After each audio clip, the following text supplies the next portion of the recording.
જય શ્રી કૃષ્ણ મિત્રો, આજે આપણે મેથી દાણાની કોફી બનાવીશું। તેના માટે મેં મેથી દાણા લીધા છે 1 ચમચી અને ખાંડ લીધી છે 1.5 ચમચી અને દૂધ લીધું છે। તો આપણે સૌપ્રથમ ગેસ ચાલુ કરીશું અને આ મેથી દાણા નાખી દઈશું પેનની અંદર। હવે આને શેકવાના છે, આ મેથી દાણાને।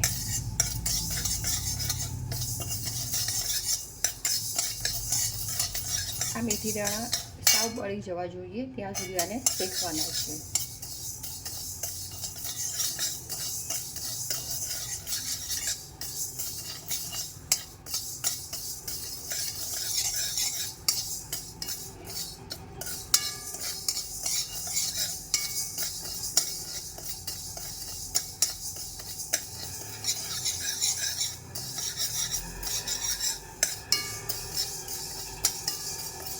તો મેથી દાણાનો કલર હવે ચેન્જ થવા આવ્યો છે ધીમે ધીમે।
जो मेथी दाणा હવે શામ પડવા આવ્યા છે કાળા, અને એકદમ આપણે કાળા કરી નાખવાના છે।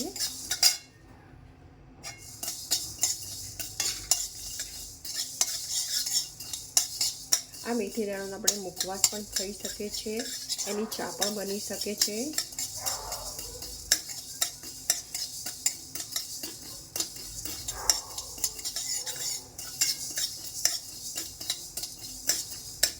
આને આપણે પાવડર પણ બનાવી શકાય છે, આવી રીતે શેકી અને એનો પાવડર બનાવી શકાય છે।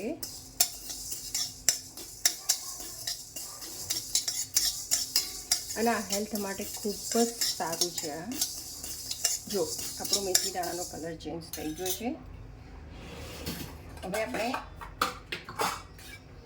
એક તપેલી લઈશું, એ તપેલીની અંદર આ મેથી દાણા જોઈ શકો છો આખા બળી ગયા એ નાખી દઉં છું। અને એની અંદર આ જો આ ગેસ ઉપર તપેલી મૂકી દીધી છે। હવે એમાં હું આ દૂધ નાખી દઈશ। દૂધ નાખ્યું છે, પછી આ મેં 1.5 ચમચી ખાંડ લીધી છે એ નાખી છે। હવે આને હવે આને હલાવવાની છે આપણે।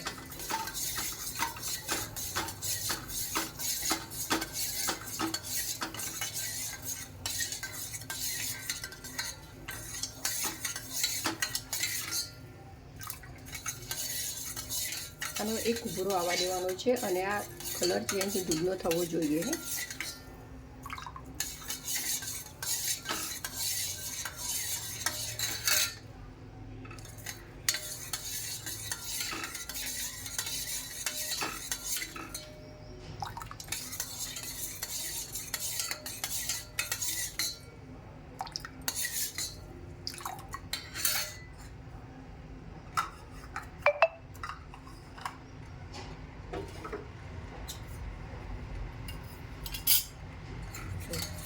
જોઈ શકો છો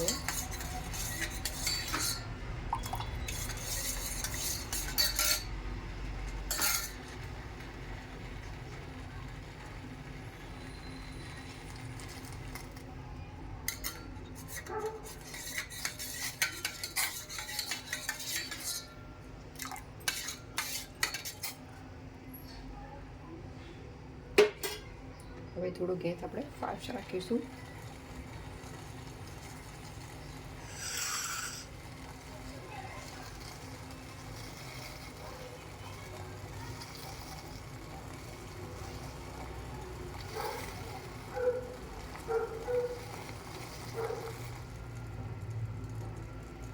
એક બે મિનિટ આવી રીતે ઉકળવા દઈશું અને હવે આપણે ગેસ બંધ કરીશું. અને આ હું હવે એમાં ગળી લઉં છું.